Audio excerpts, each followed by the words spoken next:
히브리서 말씀 함께하는 믿음의 경주 나누고 있는데요. 오늘은 경주자들의 전당이라고 하는 제목으로 말씀을 나누겠습니다.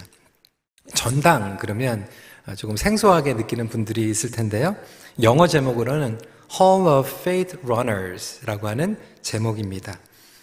경주에 임할 때 앞서간 선수들을 통해서 배우는 것이 중요합니다. Learning from the forerunners is an important part of the preparation for the race. 토론토 다운타운에 굉장히 유명한 곳이 있죠. 바로 그것은 하키 홀 오브 페임입니다. 하키를 좋아하는 사람들은 반드시 가보고 싶은 곳이 바로 이 하키 홀 오브 페임입니다. 이미 짐작하시는 것 같이 NHL 그리고 또 워먼스 하키에서 굉장히 유명한 선수들만 선정을 해서 이들을 기념하고 이들의 성적 그리고 비디오들을 비치해 놓는 곳입니다. 그래서 하키 선수들의 최고의 영광은 물론 우승컵, 스탠리컵을 얻는 것도 중요하지만 바로 최종적으로는 이 전당에 이름이 올라가는 것입니다. 하키뿐만이 아니죠. 베이스볼 홀 오브 페임이 있고요. 제가 7년 동안 있었던 LA에도 헐리우드에 가면 이 헐리우드 스타들의 전당이 있습니다. 왜 이렇게 전당이 있을 것일까요? 두 가지 역할을 가지고 있습니다. 첫 번째로는 그들의 성과를 인정해 주는 거죠. 그리고 두 번째로는 꿈을 꾸고 있는 다음 세대에게 인스피레이션을 주는 역할을 가지고 있습니다.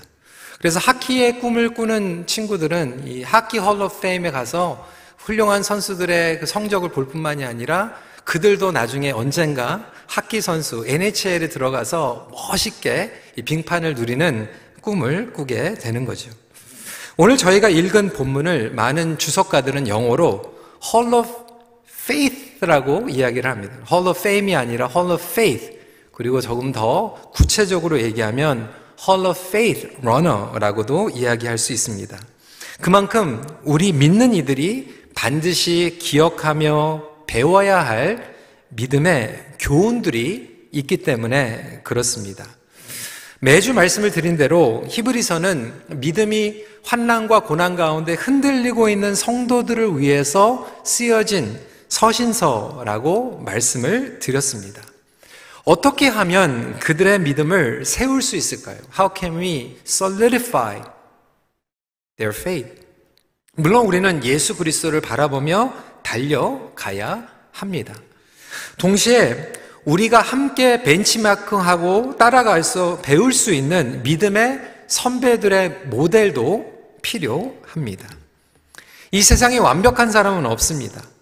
그럼에도 불구하고 그들의 믿음을 바라보면 놀라운 도전과 도움을 가져다 줍니다. 그래서 이 히브리서 11장을 믿음장이라고 소개를 하고 있죠. 그렇다면 수많은 믿음의 선배들을 통하여 믿음이 무엇인가 우리가 함께 배우길 원합니다. 첫 번째로 믿음이 무엇인가 알기 위해서 믿음의 목적을 알아야 됩니다. First, we need to define what faith is. 1절 말씀입니다. 믿음은 바라는 것들의 실상이요 보이지 않는 것들의 증거니.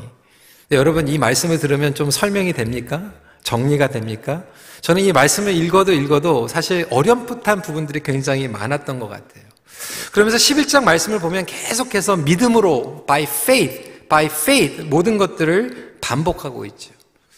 그러면 제가 여러분들에게 질문을 하겠습니다. 여러분은 믿음이 무엇이라고 생각하십니까?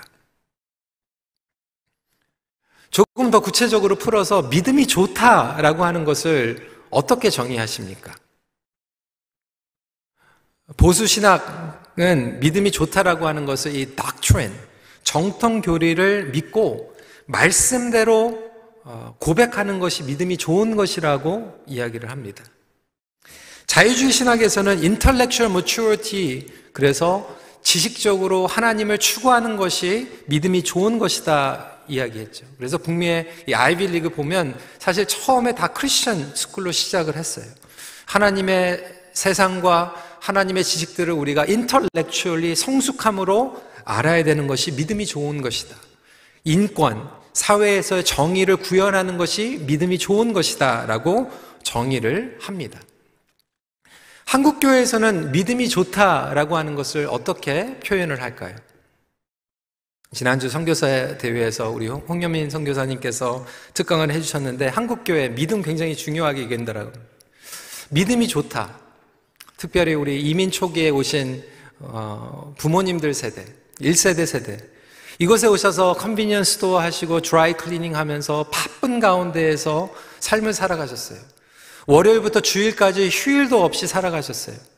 그럼에도 불구하고 아침에 7시에 가게 문 열기 전에 교회에 와가지고 새벽 재단을 쌓았죠. 그런 가운데에서 새벽에 와서 부르짖으면 우리 옆에서 저 집사님 믿음이 좋다 얘기했어요. 바쁜 시간 쪽에서 패밀리 디너도 같이 않고 아이들은 집에다 놔두고 교회 와가지고 수요일날 예배드리고 화요일날 성경 공부하고 목요일날 전도 나갔습니다. 그런 분들을 보면서 우리는 믿음이 좋다라고 이야기를 했습니다.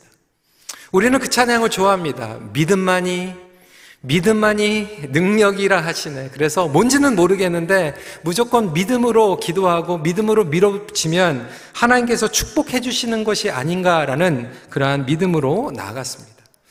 제가 고등부 있을 때 어느 한 권사님이 이렇게 얘기를 하는 거예요. 사실 일을 할 수 있는데 일을 못한다고 정부에다가 얘기를 했더니 Workers' Compensation 돈이 나왔다라고 하는 거예요. 나는 하나님께서 공급해 주실 것을 믿었다라고 하는 거예요. 가버먼트에 치딩하고 라이닝 했는데 그게 하나님께서 채워주셨다라고 하는 믿음으로 또 그것을 간증을 하시더라고요. 굉장히 혼동이 됐어요. 그게 믿음인가라는 생각을 하게 되었습니다. 타협과 거짓 가운데에서 채워주신다라고 하는 믿음. 어떤 분들은 무작정 기도하면, 금식하면 하나님께서 응답해 주신다라고 하는 믿음을 가지고 계시기도 하고요. 우리가 밖에 나아가면 무조건 기독교는 이긴다라고 하는 승리신앙의 믿음을 가진 분들도 있습니다. 기도하면 형통의 길로 채워주시고 기도하지 않으면 벌받고 뺏어가게 되는 기복적인 믿음을 가지고 계신 성도님들도 있을 것입니다. 인과응보적인 믿음 가운데 신앙생활을 하는 분들도 많이 보았습니다. 교회 일 잘하는 것, 열심히 하는 것, 그리고 어떤 분들은 집사님 중생의 경험이 있습니까? 네, 있습니다. 몇 월 며칠 몇 시에 중생을 얻었습니까? 몰라요. 그러면 그 믿음은 구원받는 믿음이 아닙니다라고 이야기하는 분들도 들었습니다. 그런 거 물어보지 말아요. 무조건 믿어요. 블라인드 페이트가 믿음이라고 생각하는 경우들도 있죠. 우리 부모님들이 자녀들을 키울 때 여러분들은 어떠한 믿음 가운데 자녀들을 키우고 있습니까? 예전에 우리가 전도를 많이 할 때는 또 때로는 이 전도를 세일즈 같이 한 적이 있어요. 복음을 다 전하고 나서 그냥 아멘 하세요. 예수님을 믿는다고 고백하세요. 그러면 그 고백하는 순간 성령님께서 감동하지 않으면 시인하지 못하는 거기 때문에 고백하는 순간 성령님께서 함께 하신 것이고 성령님께서 고백하게 하신 것은 구원은 빼앗기지 않기 때문에 당신은 구원받은 것입니다. 이제 천국 가는 것입니다. 이렇게 어떻게 보면 공식으로 이야기하면서 예수 그리스도를 고백하는 그 순간 모든 것이 믿음이 된 것처럼 그렇게 전도한 시절들도 있었습니다. 여러분, 믿음이 무엇입니까? 유명한 신학자 앨리스터 맥그라트는 믿음을 정의하기 위해서는 그 역할과 목적을 알아야 된다. 이 역할과 목적을 알지 못하면 그 의미를 이해할 수 없다라고 하는 거예요. 예를 들어서 여러분 자동차를 타고 오셨습니다. 자동차마다 라디오가 있습니다. 무엇이 좋은 라디오라고 얘기할 수 있을까요? 버튼을 누르면 뉴스가 나오고 음악이 나오고 방송이 나오는 게 좋은 라디오예요. 버튼을 눌렀는데 차가 시동이 되고 안 되고 아니면 가라지 도어가 오픈이 되고 안 되고 그것을 통해서 이 라디오가 좋고 나쁜 것을 평가하지 않는다라고 하는 거예요. 그렇다면 하나님께서 말씀하시는 그리고 성경에서 이야기하고 있는 이 믿음의 역할은 무엇인가? 믿음을 정확하게 정의하기 위해서는 이 믿음이라고 하는 헬라어 원어, 이 단어 피스티스라고 하는 의미를 알 필요가 있습니다. 이 피스티스의 의미는 사실 엄밀히 얘기해서 세 가지의 요소를 가지고 있습니다. 바로 지, 정, 의의 의미를 다 포함하고 있습니다.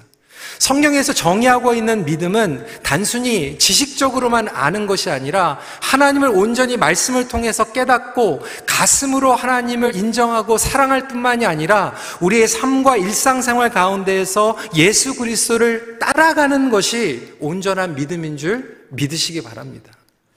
그러니까 편파적인 믿음이 아니라는 거예요.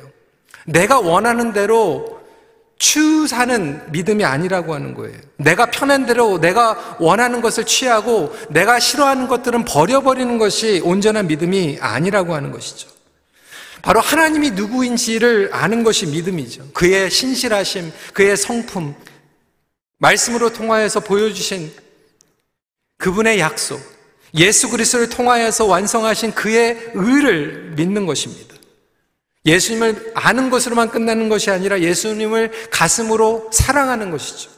그리고 일상생활 가운데 예수님의 도를 따라가는 것까지 총체적으로 포함한 것이 구원받는 믿음이고 전인격적인 믿음이라고 하는 것입니다. 여러분은 그런 구원받는 믿음을 간직하고 계십니까? 전인격적인 총체적인 믿음을 추구하며 나아가고 계십니까? 믿음은 있는데 가슴 가운데 하나님을 사랑하지 않는다. 온전한 믿음이 아니라는 거예요. 마음은 있는데 나의 삶 가운데 예수님을 따라가고 싶은 생각이 전혀 없다라고 하는 것도 온전한 믿음은 아닙니다.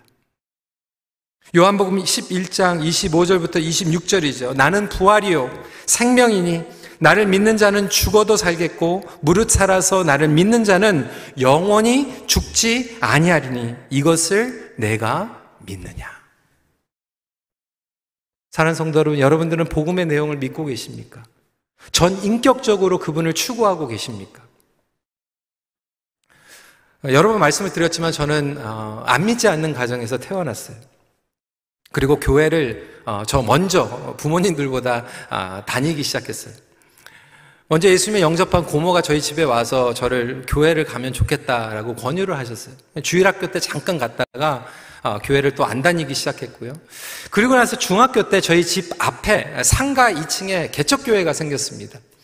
또 혼자 갔어요. 근데 제가 노래는 잘 부르진 못하지만 노래 부르는 건 참 좋아합니다. 그래서 가자마자 성가대에 들어갔어요. 성가대에 들어가니까 참 좋더라고요. 성가대에 나이 드신 이 권사님들이 얼마나 저를 예뻐했는지 모르겠어요. 제가 그때 그 교회 최연소 성가대원이었습니다. 막 맛있는 것도 주시고 예뻐하시고 그 맛에 매주 이 성가대에서 찬양 부르는 게 얼마나 기뻤는지 몰라요. 예배 드릴 때 진지하게 예배를 드리죠. 앞좌석에 있으니까. 그리고 나서 처음 부흥회였던 것 같아요. 부흥회 때 뭐를 얘기를 했는지는 모르겠는데 목사님께서 믿습니까? 그러니까 다 뜨겁게 아멘. 그러는데 저도 뜨겁게 아멘 했어요. 기분이 좋더라고요. 은혜 받는 것 같더라고요. 처음으로 통성기도라고 하는 걸 해봤어요. 옆에 계신 분들이 주여 삼창하고 이제 기도를 부르는데 저는 처음에 크게 기도하는 거를 못 배워가지고 조용히 그냥 눈치 보며 있었더니 그 목사님께서 오셔가지고 제 머리를 툭툭 치면서 그냥 그래가지고 저도 소리를 치기 시작했어요. 뭐를 믿는 건지 모르고 그냥 막 기도했어요. 그런데 기도하다 보니까 속이 시원하더라고요. 이게 믿는 건가 그런 생각이 들었어요. 근데 교회가 이제 자리를 잡기 시작하면서 이런 행정적인 조치가 채워졌어요. 성가대원이 되려면 세례 교인이 되어야 된다. 제가 세례를 안 받았잖아요. 그러면 세례 받게 해달라고 세례문답 신청을 했습니다. 제가 중학교 다니는 나이, 어린 나이였기 때문에 목사님께서 저를 6개월 동안 세례문답을 1대1로 해주셨어요. 근데 그게 저에게는 엄청난 축복이 되었습니다. 그때 목사님하고 성경 공부하면서 예수님께서 우리의 죄를 위하여 이 땅에 오셨고 십자가에서 구속하여 주셨고 보혈을 흘려주셨고 장사한 지 사흘 만에 부활하셨고 승천하셨고 다시 오실 예수 그리스도에 대해서 하나씩 설명해 주시면서 그것을 듣는데 제 안에 예수님이 어떠한 분인지 그리고 예수님의 부활에 대한 확신이 생기기 시작하였고, 그때, 이것이 바로 믿는 거구나. 주일날 기분이 좋고, 은혜 받고, 그리고 찬양하는 게 좋고, 권사님들에게 사랑받는 것도 좋지만, 이것이 믿는 거구나, 라고 하는 것을 조금씩 깨닫게 되었습니다. 오늘날 여전히 교회 안에서도 교회 생활을 하면서 그것이 믿는 것이다, 라고 생각하는 분들이 있어요. 아무것도 질문할 필요 없고 그냥 나오면 메시지 가운데서 은혜를 얻을 수도 있고요, 평강을 누릴 수도 있어요. 어느 정도 죄책감을 해결할 수도 있습니다. 내가 예배를 드렸으니까 하나님께서 나에게 좋은 것들을 부어주실 거야 라고 하는 그런 어렴풋한 믿음을 가지고 우리는 예배를 드릴 수도 있습니다. 하지만 성경에서 얘기하고 있는 이 피스트스는 하나님을 온전히 말씀을 통해서 알아갈 뿐만이 아니라 가슴 가운데에서, 그리고 나의 삶 가운데에서 따라가는 지정의 모든 것들을 포함하는 믿음이기에, 그 믿음을 가지고 있으면 온전히 우리는 하나님과 친밀한 관계로 나아갈 수밖에 없습니다. 여러분은 진심으로 하나님을 사랑하며 의지하고 계십니까? 정말로 하나님을 믿으십니까? LA에서 목회 인턴을 하면서 어느 한 집사님이 성경 공부도 많이 하시고요, 직분들 가지고 계셨는데 교회에서 막 그렇게 싸우는 거예요. 막 시비 걸고 막 싸우고, 이분하고 부닥치고 저분하고 부닥치고. 제가 지금도 기억나는 게, 지나가던 어느 집사님께서 물어보시는 거예요. 집사님, 정말 하나님 믿으세요? 정말 예수님 믿으세요? 머리로만 아는 것이 아니라 나의 마음과 나의 삶 가운데 믿게 되면 나의 삶이 방향이 바뀔 수밖에 없다라고 하는 거예요. 어렴풋이 믿는 것이 아니라 믿음의 내용이 중요하다라고 하는 것이죠. 과연 나의 믿음엔 어떤 내용이 담겨져 있는가? 누구를 믿으며 지금까지 살아왔는가? 누구를 바라보며 이 믿음의 경주를 하고 있는가가 중요하다라고 하는 것이죠. 이 구원받는 믿음의 내용이 정확해야지, 온전해야지 우리는 그 믿음을 saving faith, 구원받는 믿음이라고 이야기할 수 있습니다. 그렇다면 두 번째입니다. 그 믿음이 기초가 되어 있을 때 결국 그 믿음이 우리의 삶의 모든 방향 가운데, 모든 영역 가운데 흘러가게 되고 자양분을 섭취하게 됩니다. 그래서 두 번째는 믿음은 모든 상황에서 방향을 제시합니다. Faith navigates through all circumstances. 2절 말씀입니다. 믿음으로 모든 세계가 하나님의 말씀으로 지어진 줄을 우리가 아나니 보이는 것은 나타난 것으로 말미암아 된 것이 아니니라. 이 온전한 지정의를 기초로 한 예수 그리스도의 믿음이 파운데이션이 되면 결국 어떠한 상황을 지나갈지라도 그것이 흘러가는 믿음으로 된다라고 하는 거예요. 모든 상황 가운데에서 하나님의 선하신 뜻과 인도하심이 있다라고 하는 믿는 것이 건강한 믿음입니다. 불확실한 상황 가운데서도요, 우리는 믿음이 무엇을 향해 있습니까? 어떤 분들은 기도를 열심히 합니다. 그런데 그 믿음은 성공을 향한 믿음이에요. 기도 응답을 향한 믿음이었어요.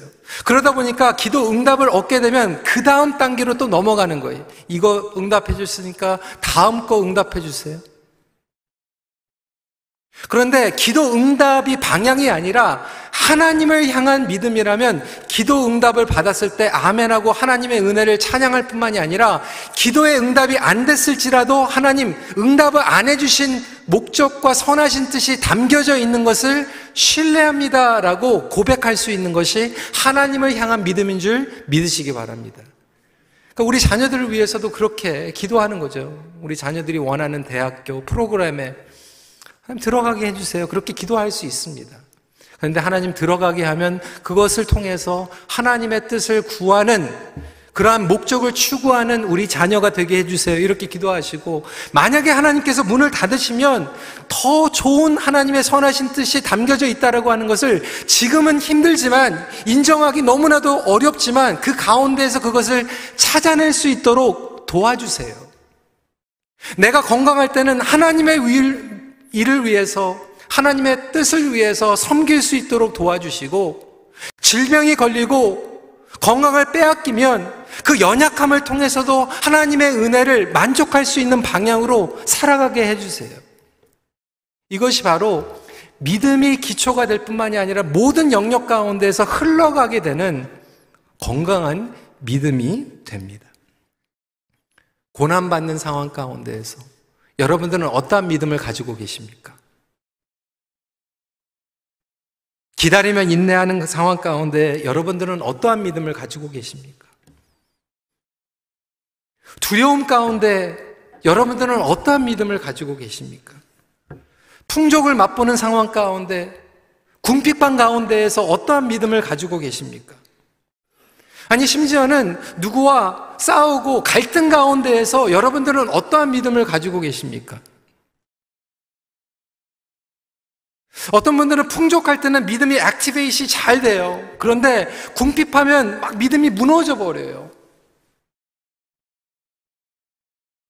하나님께서 그 시간을 통해서 여러분들의 믿음을 검증해 주시는 거예요. 그 부분에 지금 믿음이 안 흘러가고 있는 것을 보여주시는 거예요. 모든 사람들이 저를 좋아하면 신나게 설교할 수 있어요. 나의 은사를 실컷 펼칠 수 있어요. 인정받죠. 칭찬받죠. 그런데 누가 저를 비난하고 공격할 때 과연 나는 하나님을 믿음으로 극복하며 섬길 수 있을까?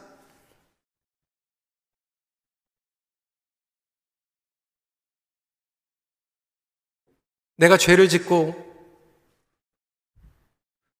반복되는 그 실패 가운데에서 너무나도 부끄럽고 수치스럽지만 하나님께서는 내가 모든 것들을 거룩하게 경건하게 신앙생활 할 때뿐만이 아니라 그때에도 나를 질책해 주시고 회개케 하여 주셔서 너무나도 죄송하고 부끄럽고 수치스럽지만 주님 앞에 솔직히 인정하고 회개하면 나를 받아주시는 하나님을 우리는 믿고 있습니까?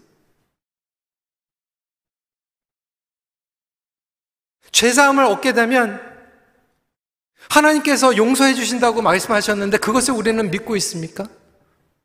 분명히 회개했는데 주님께서 우리를 사해 주셨다고 말씀하셨는데 여전히 예전에 지었던 그 죄, 사단이 계속해서 속상일 때 너는 안 돼. 너는 그것 때문에 이제 일어설 수 없어. 섬길 수 없어. 주의 일 할 수 없어. 라고 거짓말을 하고 우리의 발목을 붙잡을 때 과연 우리는 믿음으로 다시 일어날 수 있습니까?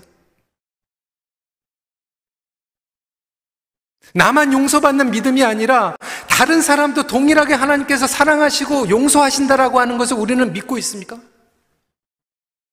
나에게만 두 번째, 세 번째 기회가 주어지는 것이 아니라 내가 그렇게 좋아하지 않는 사람에게도 하나님께서는 여전히 두 번째, 세 번째, 네 번째 기회를 주시고 용서해 준다라고 하는 것을 여러분들은 믿고 계십니까?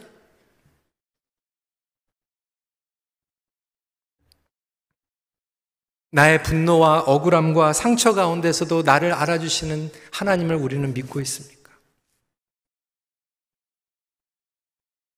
혹시 이 온전한 믿음이 어떠한 영역 가운데 흘러나가고 있지 않는 부분들이 있다면 하나님께서는 오히려 그 시간을 통하여서 여러분들의 믿음을 검증할 뿐만이 아니라 지금 그 믿음의 은혜가 막혀져 있는 것들을 보여주시고 그것들이 온전히 주님 앞에 회복되기를 주시는 영적인 기회로 받으시길 주님의 이름으로 축원합니다. 그럴 때 우리의 믿음의 방향은요, 축복, 건강, 성공, 그것이 아니라 선하신 하나님의 방향으로 바뀌어지게 됩니다. 하나님을 향한 방향이에요. 자세의 방향이 바뀌고요, 예배의 방향이 바뀌고요, 인생의 의미의 방향이 바뀌고 목적의 방향이 바뀌기 시작합니다. 이것이 믿음의 관점의 기초가 되는 거예요. 기본이 되는 거예요. 모든 것들을 할 때. 잘 될 때도 기본이 되고 안 될 때도 기본이 되는 거예요. 팀 켈러 목사님은 이 부분을 이렇게 설명합니다. 우리 부모님들 이사 갈 때, 이번에 코비드 때 이사들 많이 가셨죠? 이사 가실 때 무슨 질문을 하십니까? 첫 번째, 아이들 있는 데는 아이들 학군이 좋은가? 직장 다니시는 분들은 내가 직장에 왔다 갔다 하는데 커뮤팅 하는데 교통이 괜찮은가? 이거 안 물어보시는 분 계세요? 나중에 마지막에 고민하십니까? 첫 번째 질문이에요. 우리 아이들 학군, 우리 배우자, 직장 가는 것 당연한 거 아닙니까? 틴켈러 목사님께서는 믿음이 바로 이런 거라는 거, 하나님과의 관계가 우리가 어떠한 결정을 할 때라도 이 결정이 하나님과 나의 관계에 어떠한 영향을 미치는가, 하나님을 섬기는데 어떠한 영향을 미치고 있는가, 이것을 그냥 기본적으로 기초적으로 깔고 베이직에서 시작하는 것이 믿음이라는 거예요. 애프터թ이 아니라는 거예요. 내가 할 거 다 하고 나중에 그래도 하나님께 물어봐야지, 이것이 믿음이 아니라 아예 처음에 기본을 전제적으로 하나님을 인정하고 시작하는 것이 믿음이라고 하는 것이죠. 여러분들 자녀들이 여러분들 믿잖아요. 성벽교 성적 올라가면은 리포트 카드 가지고 뛰어오잖아요. 엄마 아빠 이거 보세요, 저 점수 올라갔어요. 그리고 사고 치면 또 엄마 아빠한테 달려오는 거예요. 어머니 아버지 저 사고 쳤어요, 해결해 주세요. 그게 믿는 거예요. 잘해도 달려가는 것이고 못해도 달려가는 것이 믿음이라는 거예요. 우리는 믿음을 너무나도 피상적으로 생각하고 있다라고 하는 것이죠.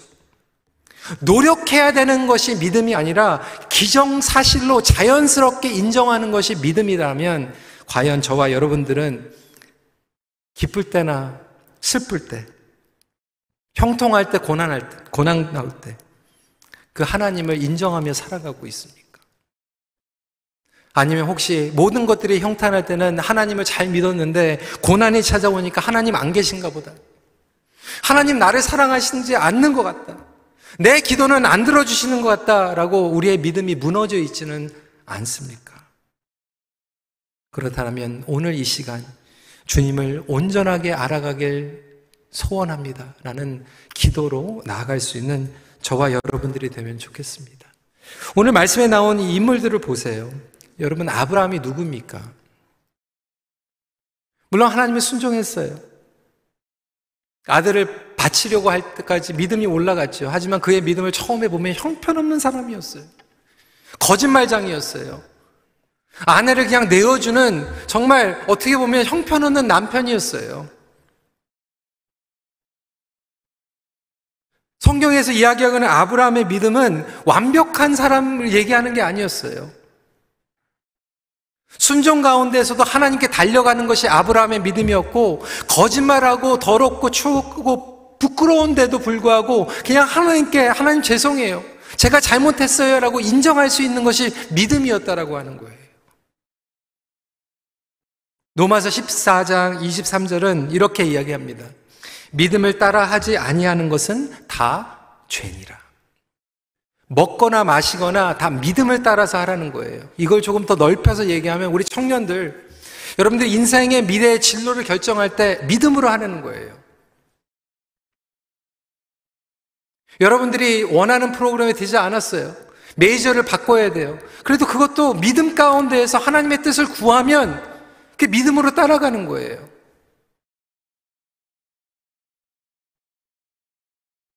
내가 비즈니스를 할 때 안 믿지 않는 사람들과 함께 펠로우십을 할 때도 그것을 통해서 하나님의 뜻이 무엇입니까? 하나님의 뜻이 이루어지길 원합니다. 분명히 이것에 담겨져 있는 주님의 의도가 있습니다. 그것을 믿고 나가면 그게 믿음을 따라서 나가는 거예요.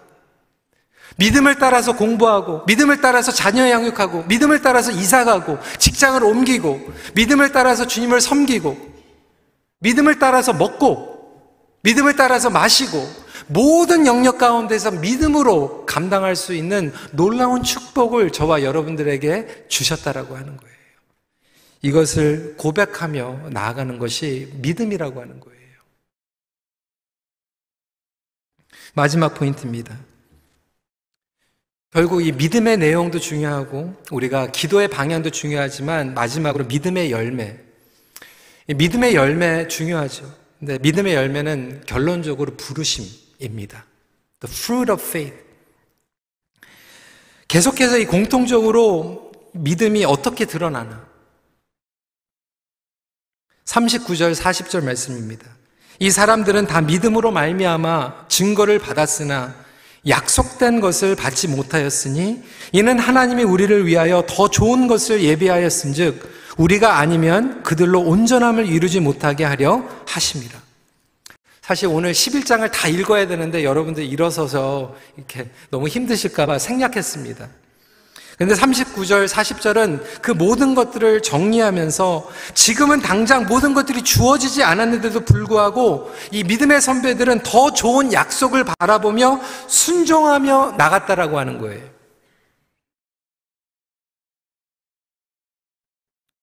어제 목자 목녀 세미나에서 백은실 대표님께서 이 감정도 사실 근육이라고 말씀을 하셨는데, 감정도 근육이지만 믿음도 근육입니다. 하나님께서 우리에게 겨자씨만한 믿음을 허락해 주셨다면 결국 그 겨자씨만한 믿음을 가지고 우리가 함께 그 근육을 워킹 아웃 해야지, 그리고 조금씩 순종과 부르심의 발자국으로 나가야지 그 믿음이 성장하고 자라고 깊어집니다.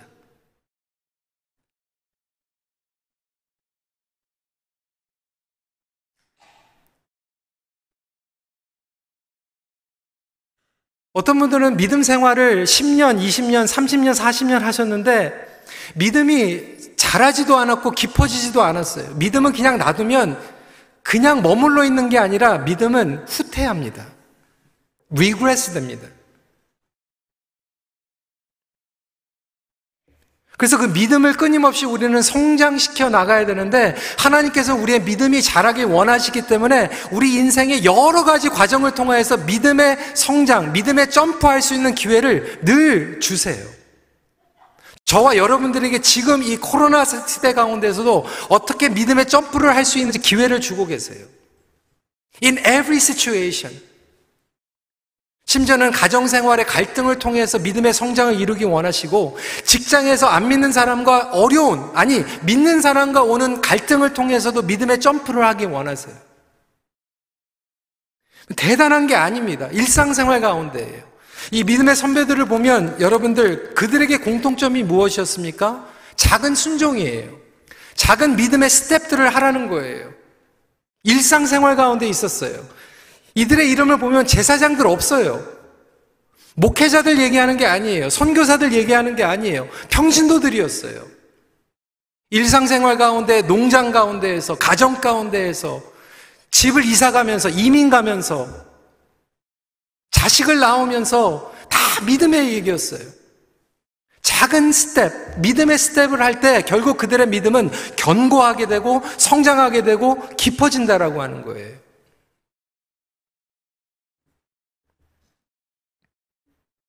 심지어는 기생 라합에게도 마찬가지였죠. 이방신을 섬겼던 그 기생 라합에게도 부르심이 주어집니다. 과거에 어떠한 상처, 죄, 실패 가졌든지 상관이 없이 오늘 이 시간에 저와 여러분들에게 믿음을 성장시킬 수 있는 기회를 주신다라고 하는 거예요.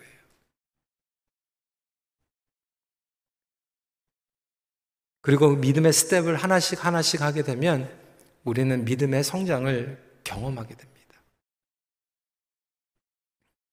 저와 제 아내가 처음에 결혼을 하고 미국으로 유학을 갔을 때 아는 사람이 없었어요. 친구도 없었고 친척도 없었고 아는 교회도 없었어요. 정말 비행기 타고 가면서 굉장히 두려웠어요. 정말 우리가 살아남을 수 있을까? 다 공부를 마치고 돌아올 수 있을까? 무서웠어요. 근데 한 스텝씩 하다 보니까 어떻게 하나님께서 다 공급을 해주시고 돌아오게 되면서 그만큼 저희는 그 시간을 통해서 믿음의 점프를 할 수 있었어요. 우리 EM이 본교회에서 막 성장하고 있을 때, 다운타운에 이제 개척한다고 했을 때 사실 우리 성도들에게 그리고 저에게도 믿음이 없었어요. 1년 동안 고민했어요. 할까 말까. 자신도 없고 그냥 믿음의 스텝을 했어요. 하나님께서 놀라운 경험을 하게 하셨어요. 그거 하니까요, 그 다음에 3번째 캠퍼스 개척하는데 우리 성도들에게 믿음이 생겼어요. 어떤 분들에게는 지금 재정적으로 믿음의 스텝을 걸어가야 되는 영역이 계신 분들도 있고요. 우리 청년들에게는 새로운 미래를 달아가서 지금은 너무나도 무섭지만 그 한 발자국 믿음의 스텝을 하나님께서 기회로 주시는 분들도 있고요. 어떤 분들은 그 갈등과 용서할 수 없는 가운데서 그냥 한 발자국 가서 그 사람을 향해서 손 내밀고 축복하는 그 스텝을 통해서 여러분들의 믿음을 깊게 성장하게 하시는 기회를 주시는 분들도 있을지 모르겠어요.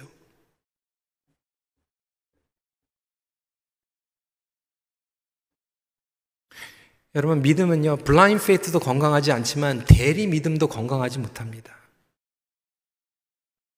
여러분들이 믿음이 좋다고 해서 자동적으로 그 믿음이 여러분 자녀들에게 트랜스퍼 되는 건 아니에요. 어떤 분들은 그렇게 생각해요. 뭐 하버드 대학교에 다니면 내가 인류 학생이다. 그럴 수 있죠, 당연히. 실력도 들어갔으니까. 그래서 교회도 그렇게 생각하시는 분들이 있어요. 내가 좋은 목장에 가면 내가 인류 성도가 되는 것처럼. 아, 우리 목사님, 우리 장로님, 선교사님 간증 들으면 그 믿음이 내 믿음쯤 된 것처럼 대리만족으로 살아가는 분들이 있을지 모르겠어요. 여러분, 그렇지 않습니다. 믿음은 저와 여러분들이 인격적으로 예수 그리스도를 만나고 인격적으로 그분의 부르심 가운데서 나의 삶 가운데 부르심에 그리고 순종 가운데 반응하며 나아갈 때 그 믿음이 나의 믿음이 될 줄 믿으시기 바랍니다. 우리 자녀들에게 그것을 위해서 기도하는 거예요. 이번에 수양회 때 아이들이 많이 갔어요. 기도했습니다. 이 코로나 때 이제 처음으로 가가지고 부딪히면서 수양회 한 거예요. 수잔 목사님 돌아오셔서 제가 물어봤어요. How was the retreat? 아픈 아이들은 없냐? 그게 첫 번째 질문이었어요. 근데 수잔 목사님 대답이 뭐냐? It was amazing. 왜? 많은 아이들이 코로나 때 예배는 드렸는데 머리로 알고 있었던 아이들이 가슴이 터졌다는 거예요. 가슴이 터졌다. 가슴으로 왔다는 거예요. 가슴으로. 릴레이셔널리 왔다라고 하는 거예요.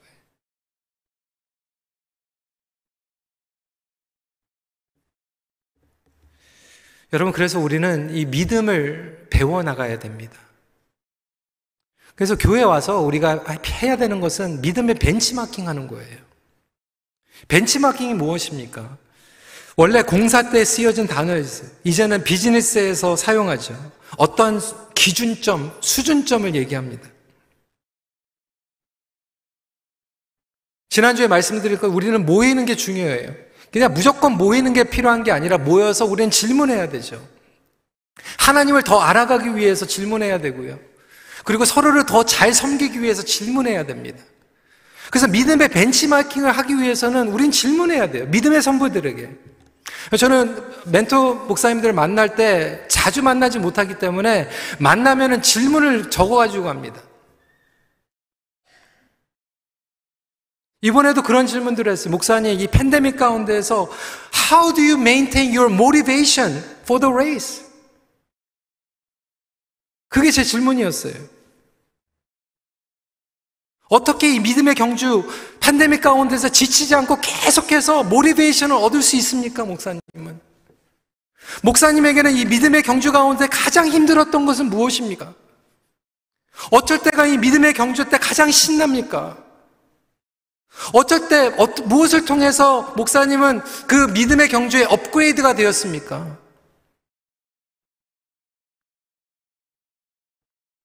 우리가 목장에서 모였을 때 그런 질문을 하면 얼마나 좋을까요? 그 벤치마킹 하는 거예요. 내가 믿음의 경주를 하면서 이렇게 힘들었는데 하나님께서 은혜를 주셔서 이렇게 극복했습니다. 그걸 서로 듣고 벤치마킹 하는 거예요. 우리 자녀들에게 그냥 무조건 믿어라, 무조건 교회 가라 얘기하는 게 아니라 엄마는, 아빠는 정말로 어려울 때 하나님께서 이렇게 도와주셨어. 이렇게 기도하니까 도움이 되더라. 직장에서 너무나도 힘들었는데 결혼하지 못하는 그 릴레이션십이 있었는데 하나님께서 이렇게 은혜를 주시니까 나의 시각이 이렇게 바뀌더라.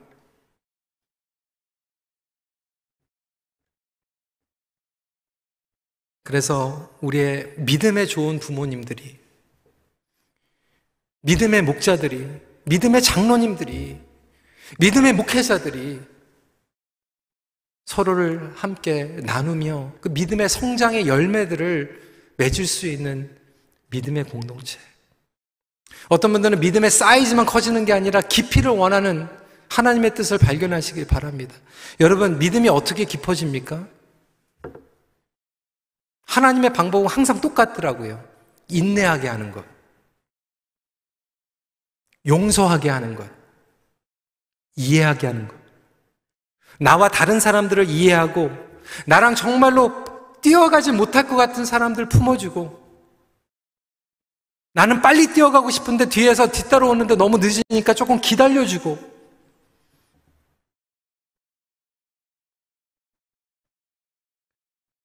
하나님께서 우리를 바다와 같이, 여러분 바다와 맑은 샘과는 다르잖아요. 바다는 품어줍니다. 더러운 것들도 받고요, 찌꺼기도 받습니다. 그런데 그것을 다 융화시키죠. 예수님의 사랑은 바다와 같은 사랑입니다. 그것을 받으면서도 하나님의 주권 가운데서 우리는 온전하게 나갈 수 있다라고 하는 것을 믿는 게 믿음이에요. 다른 사람들의 치부와 어려운 것들, 수치, 연약함이 있는데도 불구하고 그것을 용납해주고 받아줘도 하나님께서는 하나님의 뜻을 이루신다라고 하는 것을 믿는 것이 믿는 거예요. 내 방법대로 안 되면 안 된다라고 하는 믿음이 아니라 그것을 내려놓을지라도 하나님의 뜻은 여전히 이루어진다라고 하는 것을 믿는 믿음으로 나아갈 수 있는 저와 여러분들이 되시길 간절히 기도합니다. 그때 우리 부모님들이 자녀들을 기다려주는 믿음을 갖게 되는 거예요. 목자들이 답답할 때, 목회자들이 답답할 때, 때로는 우리 교회가 믿음의 경주를 할 때 어렵고 기다리는 시간이 있을지라도 하나님이 이 교회의 주인이라고 하는 것을 믿는 믿음으로 나아갈 때 저와 여러분들은 지치지 않고 온전한 믿음의 경주를 감당하게 됩니다. 여러분, 믿음의 경주를 하다 보면 지칠 때가 있어요. 우리 모두에겐 때문에 공동체 안에서 이렇게 작은 Hall of Faith Runners, 믿음의 전당이 필요합니다. 여러분 가정에서, 목장에서, 여러분 직장에서 부족하고 때로는 넘어지지만 하나님께서 완벽한 거 얘기하는 게 아니라고 말씀을 드렸죠. 작은 스텝들을 통하여서 하나님께 방향을 맞추고 나아갈 수 있는 저와 여러분들이 되면 좋겠습니다. 말씀을 마칩니다. 믿음의 경주에서 순종하는 만큼 믿음이 성장합니다. 같이 기도하겠습니다. 여러분, 저와 여러분들은 믿음의 경주를 하고 있습니다. 근데 그 믿음은 어떠한 믿음이었습니까? 내 마음대로 픽앤추즈하는 그러한 믿음이었습니까? 무작정으로 기도하면 될 것 같고 어디로 가도 서울만 가면 된다고 하는 그러한 믿음으로 하나님을 온전히 알지도 못하고, 아니 하나님을 알지만 가슴으로 사랑하지 못하고, 아니 마음으로는 원이었지만 삶 가운데에서는 전혀 예수님의 도를 따라가지 못하는 그러한 믿음이었습니까? 오늘 이 시간 예전의 것들 내려놓고 주님, 온전한 믿음, 내가 하나님을 머리로 알고 가슴으로 사랑하고 삶으로 따라가는 구원의 그리고 온전한 전인격적인 믿음을 우리에게 허락하여 주시옵소서. 이렇게 결단하며 나아가는 시간이 되길 원합니다. 그리고 두 번째, 그 믿음을 가지고 있지만 여전히 여러분들의 어떠한 영역 가운데에서는 워킹이 되는데 흘러가고 있는데 어떠한 영역에서는 완전히 꽉 막혀져 있는 성도님들이 있을지 모르겠어요. 하나님께서 그 문제를 통하여서 보여주고 계시는 거예요. 그 부분이 지금 해결이 안 됐다. 그 부분이 지금 믿음이 열려야 되는데, 그리고 은혜가 흘러가야 되는데 하나님께서 여러분들에게 주신 영적인 모멘, 기회라고 생각이 된다면 하나님, 이 부분에 제가 지금 믿음이 없었습니다. 있을 때는 하나님 믿었지만 없을 때는 못 믿었습니다. 건강할 때는 믿었는데 병약할 때는 못 믿었습니다. 코로나 전에는 잘 믿은 것 같았는데 코로나가 생기니까 나의 믿음이 정말 바닥이 드러났습니다. 정말 우리 가족이 화기애애할 때는 믿는 것 같았는데 싸우고 우리 자식들 말 안 들으니까 믿음이 없어졌습니다 라는 그러한 현실을 보았다면 하나님, 이 시간에 이 상황 가운데에서도 믿음이 흘러가게 하여 주시옵시고 믿음이 공급되게 하여 주시옵소서. 이렇게 기도했으면 좋겠어요. 이 시간에 함께 기도하는 시간 갖도록 하겠습니다. 기도하시겠습니다.